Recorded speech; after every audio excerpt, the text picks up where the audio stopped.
ஆலோசனை குழு 1989. சுவிசேஷ நண்பர் ஐக்கியத்தின் அட்வைசரி போர்டு பொது செயலாளரின் தலைமையில் 30/10/1983 முதல் ஆரம்பிக்கப்பட்டது. பலர் இதன் உறுப்பினர்களாக செயல்பட்டு வருகிறார்கள். இது மாதம் ஜெகோவா ஜீரே ஜெப அறையில் கூடி இச்சங்கத்தின் முன்னேற்றத்திற்கான பல திட்டங்களை வகுத்து எக்ஸிக்யூட்டிவ் கமிட்டியின் ஒத்தாசையோடு நல்ல முறையில் செயல்பட்டு வருகின்றது. இதன் உறுப்பினர்கள் மலைவாழ் மக்களை சந்திக்கவும் அவர்களின் தேவைகளை அறிந்து எக்ஸிக்யூட்டிவ் கமிட்டியின் மூலமாக அவர்களை பராமரிக்கவும் ஆலோசனை கொடுத்து வருகிறது. தவிர சிறுவர் இல்ல பிள்ளைகளையும் அவர்களின் தேவைகளையும் செய்து அவர்களின் வாழ்க்கையின் முன்னேற்றத்திற்கான செயல்களில் ஈடுபட்டுள்ளது. இதற்காக உதவும் கரங்களுக்காக அங்கத்தினர் பல வீடுகளை சந்தித்து தேவைகளை கூறி பெற்று வருகிறார்கள். FEFஇன் பொது செயலாளர் திரு DT ராஜா அவர்கள் திடீரென்று 12/11/1989 அன்று நம்மை விட்டு கடந்து போனார்கள். அவர்கள் விட்டு சென்ற ஊழியத்தை அவர்களுடைய மகன் திரு TI பிரேம் தேவசிங் அவர்கள் ஊழியத்தை கர்த்தருடைய கிருபையினால் தொடர்ந்து நடத்தி வருகிறார்கள். இந்த ஊழியத்திற்காக அன்பவர்கள் யாவரும் ஆதரிக்கவும் அட்வைசரி போர்டின் சார்பாக உங்களை பணிவன்புடன் வேண்டுகிறேன். இந்த ஊழியத்தின் பொது செயலாளர் திரு TI பிரேம் தேவசிங் அவர்களுக்காகவும் குடும்பத்திலுள்ள ஒவ்வொரு அங்கத்தினர்களுக்காகவும் ஊழியங்கள் சிறப்பாக நடைபெறவும் ஊழியங்களுக்காகவும் இந்த ஊழியத்தை தாங்குகின்ற அட்வைசரி போர்டுக்காகவும் நீங்கள் யாவரும் ஜெபத்தால் தாங்கவும் உங்களால் இயன்ற உதவியை செய்து இந்த ஊழியத்தை ஆதரிக்கவும் உங்கள் அனைவரையும் மிகவும் தாழ்மையுடன் கேட்டுக்கொள்கிறேன். இவன் YP Gnanasikamani, chairman, advisory board. கிறிஸ்துவுக்குள் பிரியமானவர்களே, காலம் சென்ற எனது தகப்பனார் திரு DT ராஜா அவர்கள் குறித்தும் இந்த புத்தகம் மூலமாக உங்களோடு பகிர்ந்து கொள்வதில் அதிக மகிழ்ச்சி அடைகிறேன். குமரி தந்த மிஷனரி தந்தை என்ற பெயருக்கு ஏற்றாற்போல குமரி மாவட்டத்தில் பிறந்து குமரி மாவட்ட காடுகளுக்குள்ளே இயேசு கிறிஸ்துவை அறியாமல் வாழ்ந்த ஆதிவாசி காணிக்காரர்கள் மத்தியில் இயேசு கிறிஸ்து உண்மையான கடவுள் என்ற விழிப்புணர்வை ஏற்படுத்தினார்கள் என்பதில் சந்தேகம் இல்லை.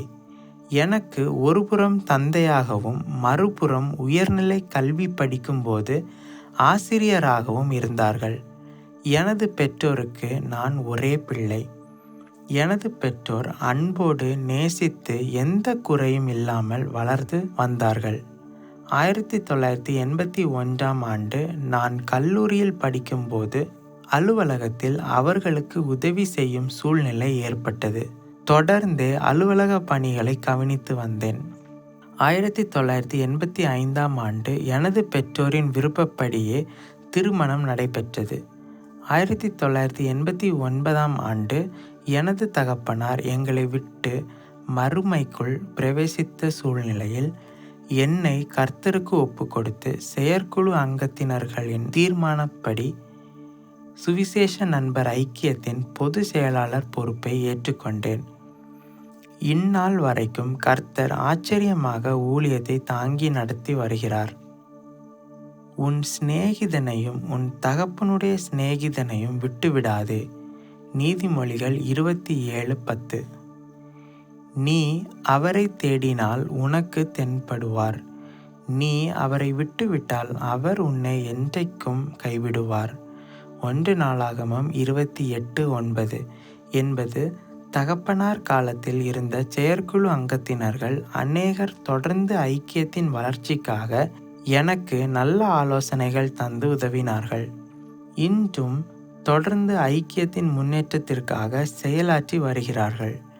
எனது தகப்பனார் காலத்தில் நடைபெற்ற ஊழியங்களில் வானொலி நிகழ்ச்சியை தவிர மற்ற எல்லா ஊழியங்களும் நல்ல முறையில் நடப்பதற்காக கர்த்தரை துதிக்கிறேன்.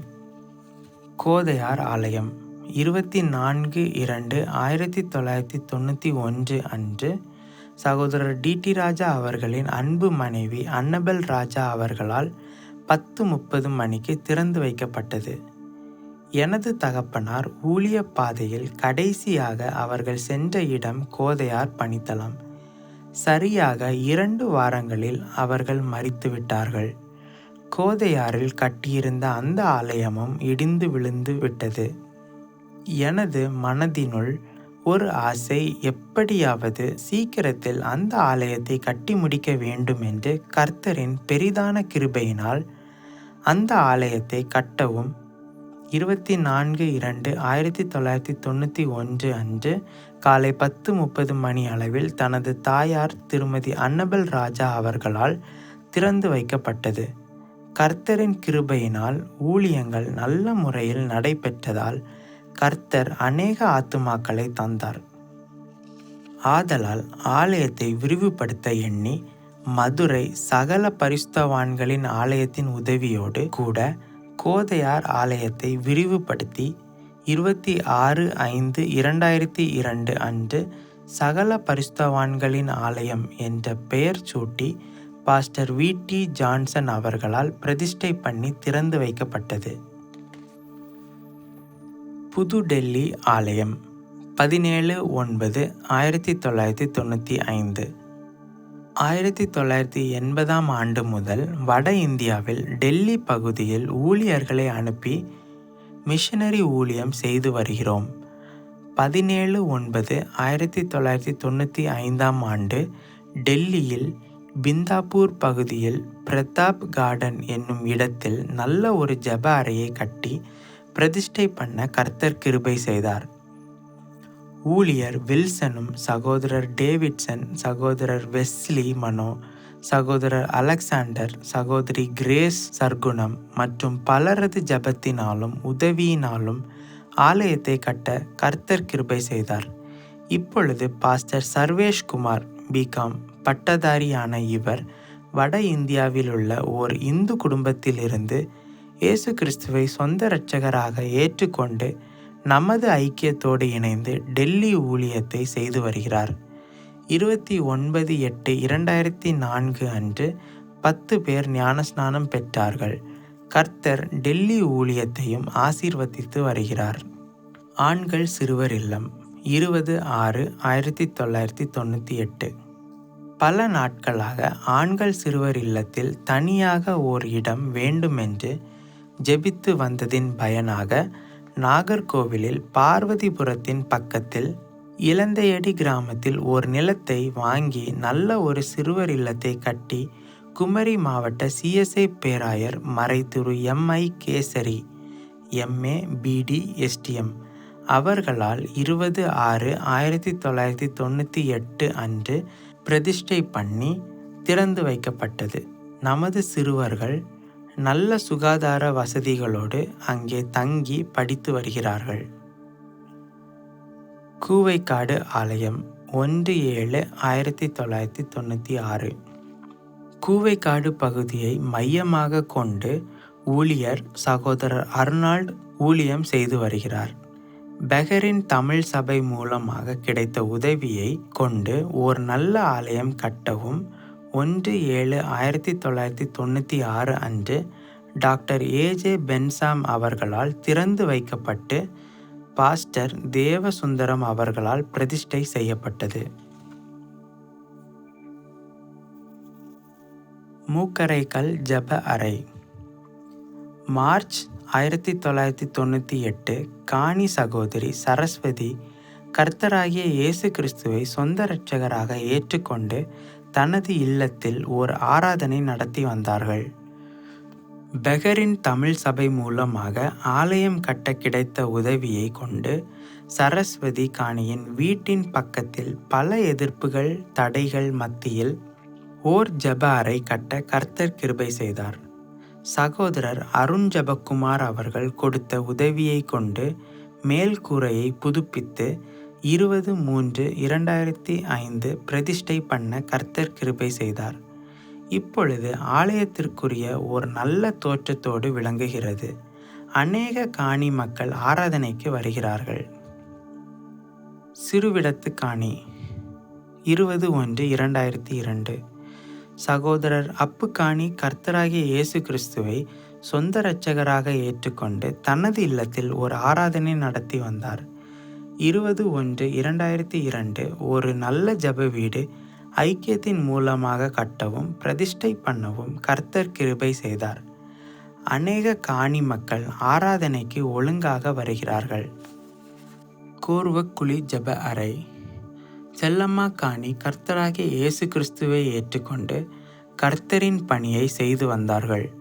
அவர்கள் இல்லத்தின் பக்கத்தில் நமது ஐக்கியத்தின் மூலமாக ஒரு ஜெப அறை கட்டப்பட்டு ஆராதனை ஒழுங்காக நடைபெற்று வருகின்றது. 5/11/2004 அன்று அவர்கள் கர்த்தருக்குள் நித்திரை அடைந்தார்கள். அவர்கள் அடக்க ஆராதனை நல்ல கிறிஸ்தவ முறைப்படி அநேக இந்து காணி மக்கள் பார்க்க அவர்களது தோட்டத்திலேயே நாங்கள் நல்லடக்கம் பண்ணினோம்.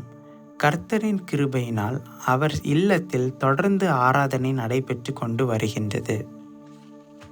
கீரப்பாறை ஜெப ஆலயம். 22/9/2002 சகோதரர் ஸ்ரீரங்கன் காணி கேன்சர் வியாதியிலிருந்து கர்த்தர் கொடுத்த விடுதலையால் இயேசு கிறிஸ்துவை சொந்த இரட்சகராக ஏற்றுக்கொண்டு நமது ஐக்கியத்தோடு இணைந்து ஊழியம் செய்து வருகிறார். அவரது நிலத்தில் தென்னை ஓலையினால் ஒரு ஜெப அறை கட்டி ஆராதனை நடத்தி வருகிறோம். நிரந்தரமாக ஜெப அறை கட்ட ஒழுங்குகள் செய்து வருகிறோம். சில தடைகள் காணப்படுகிறது. தடைகள் மாறி அநேகம் காணி மக்கள் ஆராதனைக்கு கடந்து வர கர்த்தர் கிருபை செய்வாராக. மாதவன் காணி இல்லம். சகோதரர் மாதவன் காணி இயேசு கிறிஸ்துவை சொந்த இரட்சகராக ஏற்றுக்கொண்டு நமது ஐக்கியத்தோடு இணைந்து ஊழியம் செய்து வருகிறார். தனது வீட்டில் ஓர் அறையை விரிவுபடுத்தி அதில் வீட்டு கூட்டங்கள் நடத்தி வந்தார். இதை பொறுக்காத சில இந்து சகோதரர்கள் 18/9/2000 அன்று தீ வைத்து எரித்து விட்டனர். சிறுவர் இல்ல தென்னந்தோப்பு. திருமதி கரோலின் பால் ஜோசையா அவர்களும் அவரது பிள்ளைகளும் காலம் சென்ற தகப்பனார் திரு ஜோசையா சாமுவேல் அவர்கள் நினைவாக நமது சிறுவர் இல்லத்திற்கு அன்பளிப்பாக 50 சென்ட் நிலம் ஆசாரி பள்ளத்தை அடுத்த பாம்பன் விலையில் தந்தார்கள். அந்த நிலத்தை சுற்றிலும் முள் கம்பியினால் வேலி அடைக்கவும் ஆழ்கிணறு மூலம் தண்ணீர் எடுக்கவும் திரு எஸ்.ஜே. ஆலிவர் அவர்கள் குடும்பம் உதவி செய்தார்கள். 15/7/2000 அன்று நாம் ஜெபத்தோடு தென்னங்கன்றுகளை நட கர்த்தர் கிருபை செய்தார். வரும் நாட்களில் இவை பிள்ளைகளுக்கு பிரயோஜனமாய் இருக்கும். கிறிஸ்துவுக்குள் பிரியமானவர்களே, நமது ஐக்கியத்தின் ஸ்தாபகர் காலம் சென்ற திரு டி.டி. ராஜா அவர்கள் நம்மை விட்டு பிரிந்து சென்று 15 ஆண்டுகள் ஆகிவிட்டது. அவர்கள் தரிசனத்தோடு போட்ட அஸ்திபாரத்தின் மேல் இன்று கிறிஸ்துவின் ஊழியத்தை கட்டி எழுப்பி வருகிறோம். கல்லில் நார் உரிக்க முடியுமா, காணி மக்களை திருத்த முடியுமா என்ற கேள்விக்கு இன்று நம்மால் பதில் கூற முடியும். 15 காணிக்காரர்கள் நமது ஐக்கியத்தோடு இணைந்து மிஷனரிகளாக தங்கள் சொந்த காணி மக்கள் மத்தியில் ஊழியம் செய்கிறார்கள். 4 காணிக்காரர்களுடைய ஜெப அறைகளிலும் 3 ஆலயங்களிலுமான 7 இடங்களில் ஞாயிறு ஆராதனைகளும் கூட்டங்களும் ஒழுங்காக நடைபெற்று வருகின்றது. ஞானஸ்நானம். கடந்த 15 ஆண்டுகளில் நமது ஐக்கியத்தின் மூலம் ஆண்கள் பெண்கள் அநேக பேர் ஞானஸ்நானம் பெற்று கர்த்தரோடு உடன்படிக்கை பண்ணியிருக்கிறார்கள். இன்னும் அநேகர் இயேசு கிறிஸ்துவை சொந்த இரட்சகராக ஏற்றுக்கொண்டு இருக்கிறார்கள். 96ஆம் வருடத்தில் இருந்து இதுவரை 223 காணி விசுவாசிகள் ஞானஸ்நானம் பெற்றுள்ளார்கள். நன்றி. இத்தனை ஆண்டுகளாக முன்னணியில் நின்று மிஷனரி ஊழியம் செய்யும் எங்களை ஜெபத்தினாலும் பொருளினாலும் தாங்கின உங்களுக்கு எங்கள் மனமார்ந்த நன்றியை தெரிவித்துக் கொள்கிறோம். முடிவுரை.